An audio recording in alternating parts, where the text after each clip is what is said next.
میرے محترم بزرگوں، دوستو، سمجھنے کی اور پوری امت اور انسانیت کو سمجھانے کی بات یہ ہے کہ روئے زمین پر بسنے والے ہر ایک مرد اور ہر ایک عورت کی دنیا اور آخرت کے بنانے کے لیے اللہ نے اپنے پاس میں دین اتارا ہے، اور اللہ نے اپنی سنت بھی جاری فرمائی ہے کہ جو کوئی بھی دینداری کے ساتھ جیے گا اور دینداری پر مرے گا، اللہ اس کی دنیا بھی اچھے سے اچھی بنائیں گے اور اس کی آخرت بھی اچھے سے اچھی بنائیں گے۔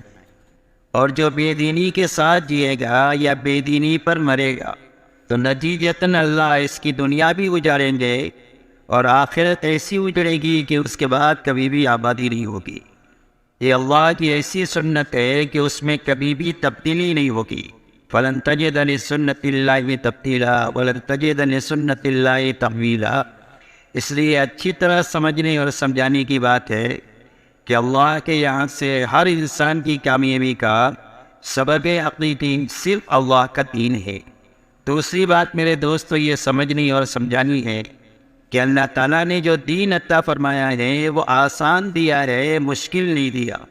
اس لیے کہ اللہ رحمان ہے، رحیم ہے، اللہ بڑے رحم کرنے والے ہیں، بڑی مہربانی کرنے والے ہیں اور اپنے بندوں سے بہت زیادہ محبت کرنے والے ہیں۔ تو اس رحم اور محبت کے ناطے اللہ نے جو دین دیا ہے وہ آسان دیا، مشکل نہیں دیا۔ اسی لیے جگہ جگہ قرآن پاک میں فرمایا یرید اللہ بکم اليسر ولا یرید بکم العسر۔ اللہ تمہارے لیے آسانی چاہتے ہیں، تنگی نہیں چاہتے۔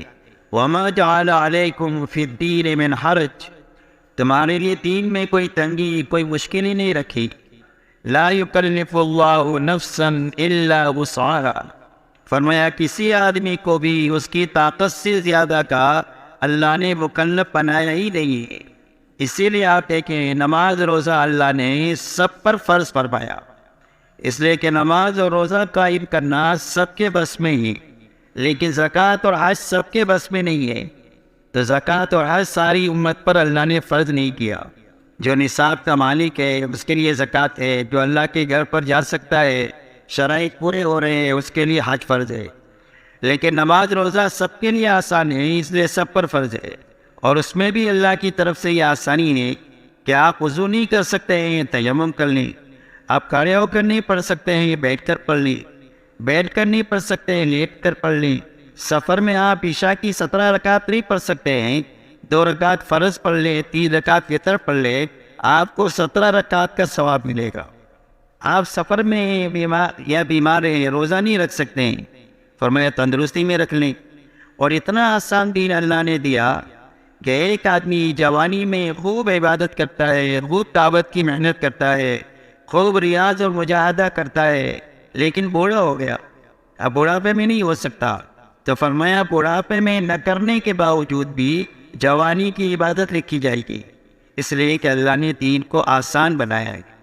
یہ بات سمجھنی ہے اور پوری امت کو سمجھانی ہے کہ دین آسان ہے، مشکل نہیں ہے، اور یہ سارے زمانوں کے لیے آسان ہے۔ اونٹوں کے زمانے کے لیے بھی آسان ہے اور راکٹ کے زمانے میں بھی آسان ہے، اس لیے کہ راکٹ اور اونٹ کے زمانے آپ کے میرے سامنے ہی ہے۔ اللہ کے سامنے کوئی ماضی نہیں ہے، اللہ کے سامنے کوئی مستقبل نہیں ہے۔ اسے اللہ سارے زمانے کے انسانوں کو جانتے ہیں، ان کی استعداد اور صلاحیتوں کو جانتے ہیں، اور جان کر اللہ نے آسان دین قیامت تک کے لیے امت کو دیا ہے۔ اس سے بنیادی بات سمجھنے کی ہے کہ دین آسان ہے، مشکل نہیں ہے۔